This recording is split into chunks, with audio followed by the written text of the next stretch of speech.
ام المومنین حضرت عائشہ رضی اللہ عنہا کی کنیت ام عبداللہ اور القاب صدیقہ اور حمیرہ ہیں۔ آپ رضی اللہ عنہا کا شجرہ نسب یوں ہے: حضرت عائشہ بنت ابوبکر صدیق بن عثمان ابو قحافہ بن عامر بن عمرو بن کعب بن سعد بن تیم بن مرہ بن کعب بن لوی بن غالب بن فہر بن مالک، جبکہ والدہ کی طرف سے اس طرح ہے: حضرت عائشہ رضی اللہ تعالی عنہا بنت ام رومان رضی اللہ عنہا بنت عامر بن عویم بن عبد الشمس بن عتاب بن ازینہ بن سبع بن دہمان بن حارث بن غنم بن مالک بن کنایا۔ آپ رضی اللہ عنہا کی والدہ کا نام زینب رضی اللہ عنہا اور کنیت ام رومان رضی اللہ عنہا تھی۔ والد محترم کی طرف سے آپ رضی اللہ عنہا کا سلسلہ نسب 7ویں پشت اور والدہ محترمہ کی طرف سے آپ رضی اللہ عنہا کا سلسلہ نسب 11ویں پشت میں رسول صلی اللہ علیہ وآلہ وسلم سے جا ملتا ہے۔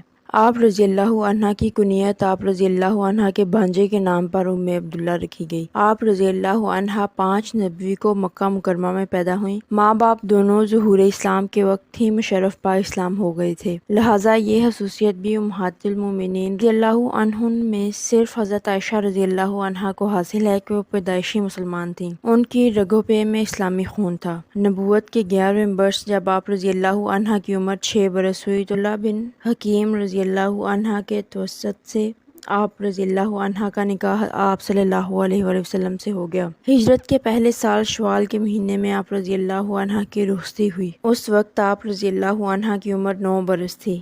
اس شادی سے عرب معاشرے میں رائج کئی لغو روایات کا خاتمہ ہو گیا، جیسا کہ لوگ منہ بولے بھائی کی بیٹی سے شادی کو اچھا نہیں سمجھتے تھے۔ دوسرا یہ کہ شوال کے مہینے میں شادی کو منحوس قرار دے رکھا تھا، کیونکہ زمانہ قدیم میں شوال کے مہینے میں طاعون کی وبا پھوٹی تھی، لہٰذا اس ماہ میں شادیاں نہیں کرتے تھے۔ حضرت عائشہ رضی اللہ عنہا کا نکاح اور رخصتی ماہ شوال میں ہی ہوئی، اور اسی طرح اسلام نے اس خیال کو باطل قرار دیا کہ کوئی دن یا مہینہ منحوس نہیں ہوتا۔ رخصتی کے بعد آپ رضی اللہ عنہا نے مسجد نبوی کے ارد گرد بنے حجروں میں سے ایک میں قیام کیا۔ یہی حجرے امہات المومنین رضی اللہ عنہن کے مستقل گھر تھے۔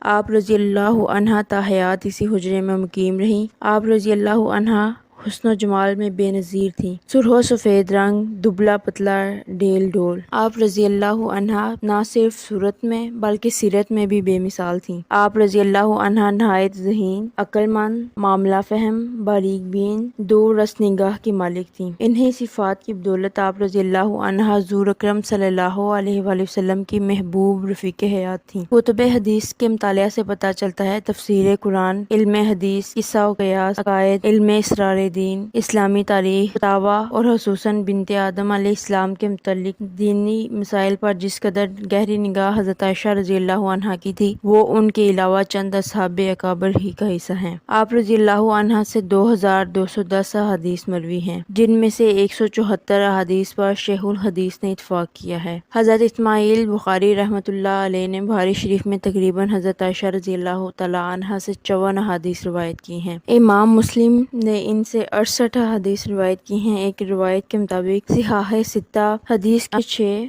مستند کتب بخاری، مسلم، ترمذی، ابو داؤد، ابن ماجہ، نسائی میں آپ رضی اللہ عنہا سے 286 احادیث مروی ہیں۔ آپ رضی اللہ عنہا کا شمار مجتہدین صحابہ رضی اللہ عنہم میں ہوتا ہے، اور اس حیثیت سے آپ رضی اللہ عنہا کا مقام و مرتبہ اس قدر بلند ہے کہ آپ رضی اللہ عنہا کا اسم گرامی حضرت عمر رضی اللہ عنہا، حضرت علی رضی اللہ عنہا، حضرت عبداللہ بن مسعود رضی اللہ عنہا، حضرت عبداللہ بن عباس رضی اللہ عنہا کے ساتھ لیا جا سکتا ہے۔ آپ رضی اللہ عنہا حضرت ابوبکر صدیق رضی اللہ عنہا، حضرت عمر رضی اللہ عنہا اور حضرت عثمان غنی رضی اللہ عنہا کے دور خلافت میں فتوے دیا کرتی تھیں۔ رضی اللہ عنہا کی پرورش قبل از نکاح حضرت ابوبکر صدیق رضی اللہ عنہا کی سرپرستی میں ہوئی، اور پھر آپ رضی اللہ عنہا کی تعلیم و تربیت بعد از نکاح حضور اکرم صلی اللہ علیہ وآلہ وسلم کی زوجیت میں ہوئی۔ یہی وجہ تھی کہ آپ رضی اللہ عنہا نیکی اور زہد کا بہترین نمونہ تھی۔ سنجیدگی، فیاضی، قناعت، عبادت گزاری، انسانی ہمدردی جیسے اعلیٰ اوصاف حمیدہ آپ رضی اللہ عنہا میں بدرجہ موجود تھے۔ اپنی سوتیلی اولاد اور سوکنوں سے بھی آپ رضی اللہ عنہا کے تعلقات نہایت خوشگوار تھے۔ اکثر معمولی اتفاقی بشری تقاضوں پر مبنی نوک جھونک چلتی رہتی، مگر دلی رنجش یا خود ستائی کی نوبت کبھی نہ آئی۔